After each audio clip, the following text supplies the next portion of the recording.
to explore some of the possibilities that were hinted at in the Pyongyang Declaration. Put a lot more meat to the very bare bones of the Singapore communique and as well as the inter-Korean summits. We could seize the opportunity here with U.S. support for an end-of-the-war declaration to get North Korea to decommission. I don't think we should sign a peace declaration. I think instead we should work towards a peace treaty.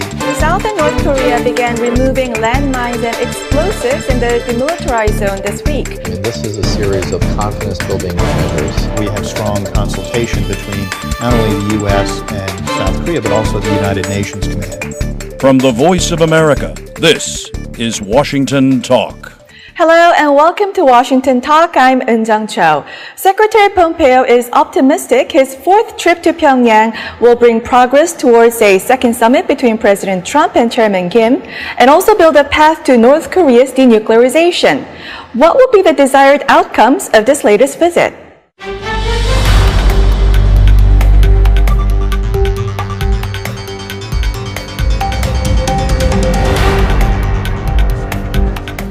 We want it fast, but we're not going to play the time game. My comment about 2021 was not mine. President Trump's comments are exactly right. This is a long-term problem.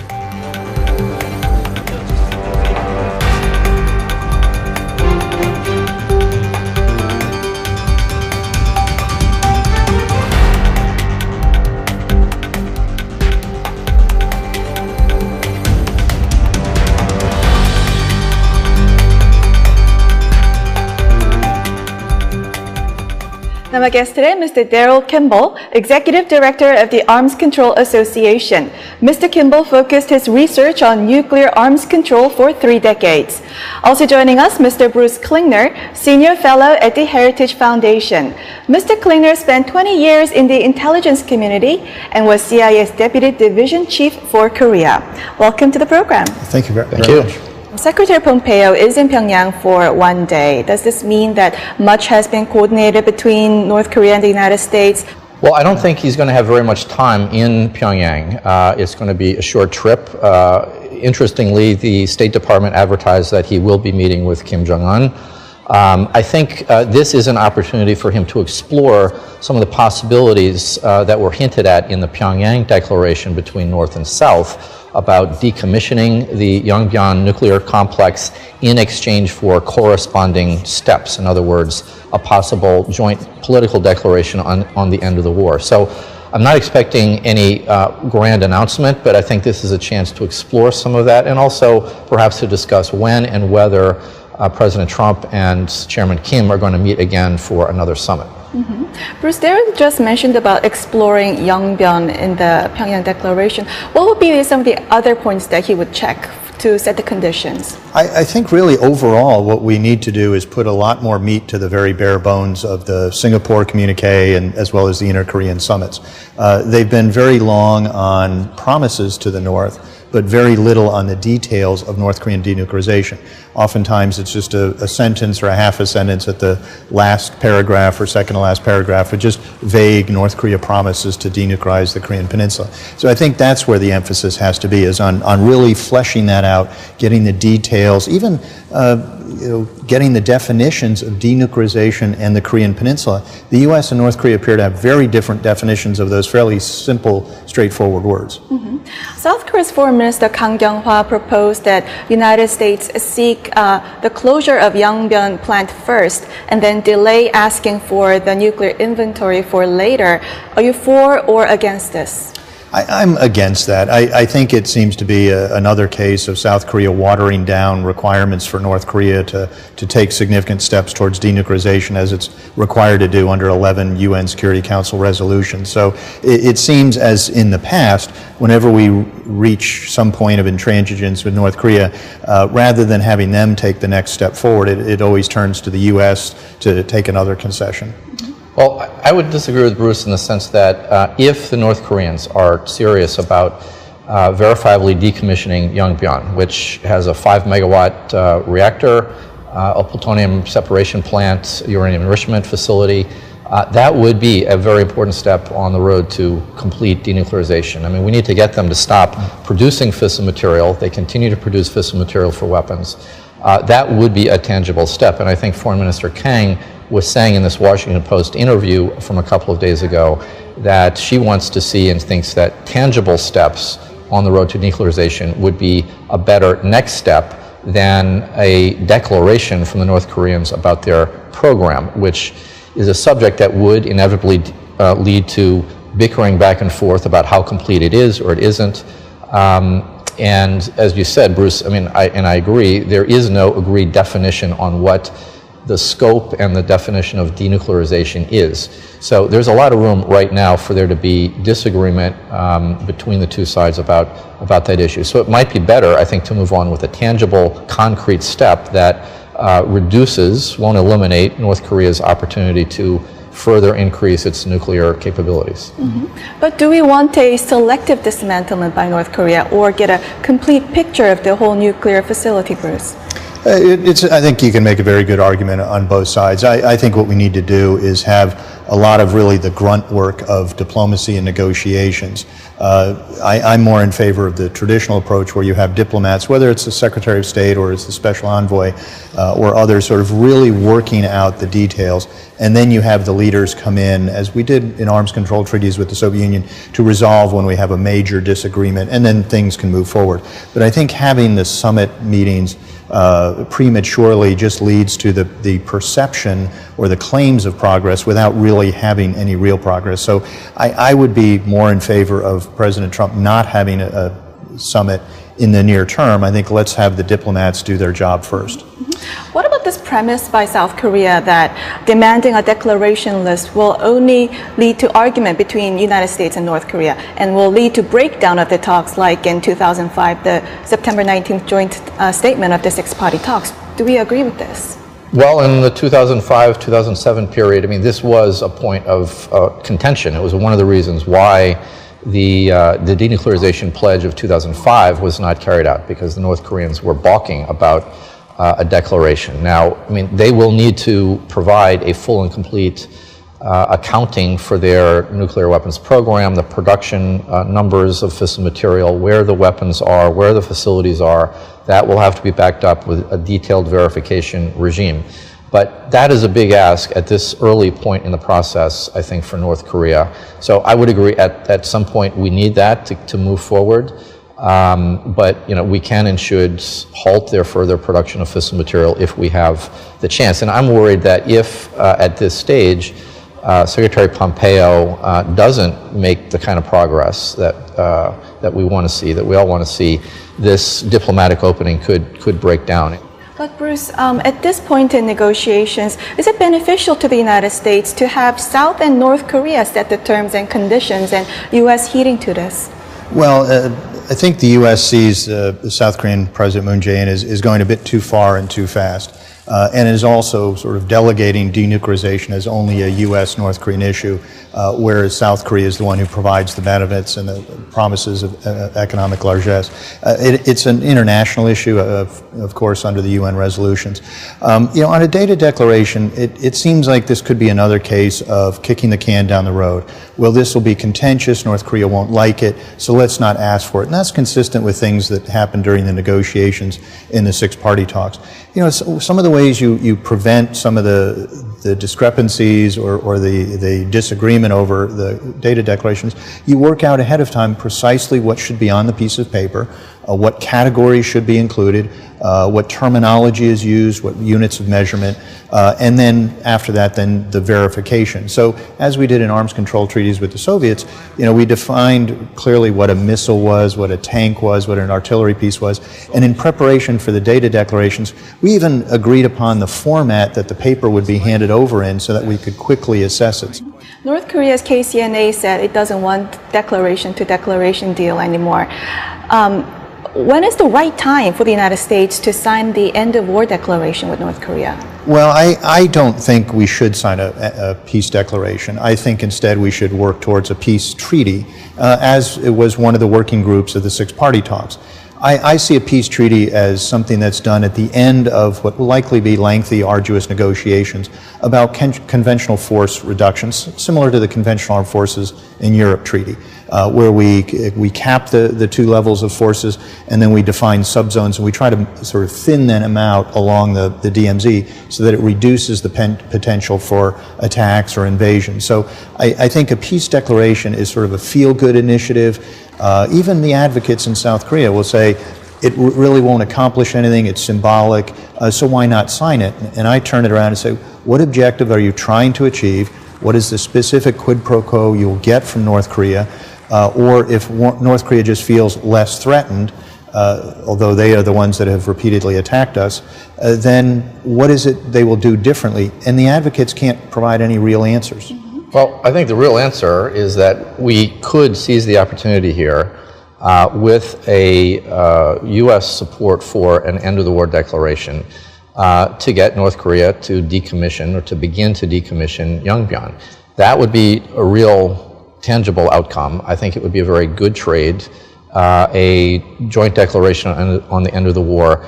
It's not a peace treaty, I agree, and that is the end goal that could and should come with full and complete denuclearization, but we're years away from a peace treaty or full and complete denuclearization. And I think there's a strong argument to be made that if this process is going to move forward, it needs some momentum. Nothing has happened, nothing tangible since Singapore. So this would be a concrete step, and Mike Pompeo can, on this trip, I think, explore that possibility to determine whether it's worth it and if it's a good deal. And I think it is certainly something worth exploring and pursuing. Mm-hmm. On that point, Bruce, my last question. How should the second summit between President Trump and Chairman Kim differ from the Singapore summit? Details. We really need tangible details. One of the problems I think we've had is we hear President Trump, President Moon, and Secretary Pompeo all claiming things that Kim Jong-un has agreed to. We haven't heard it from North Korea. Instead, we usually hear rejections of the U.S. proposals, and we haven't seen it in writing. So, there are a lot of promises that what North Korea is supposedly agreeing to. We need to get it in writing. We need to get it in great detail. I'm not in favor of a peace declaration, but if we go down that path, we have to specify what do we get in return. If they're going to take Yongbyon offline or deactivate it, what does that mean? How is it verified, et cetera? Mm-hmm. We'll end our conversation here and watch video for our next discussion. Okay.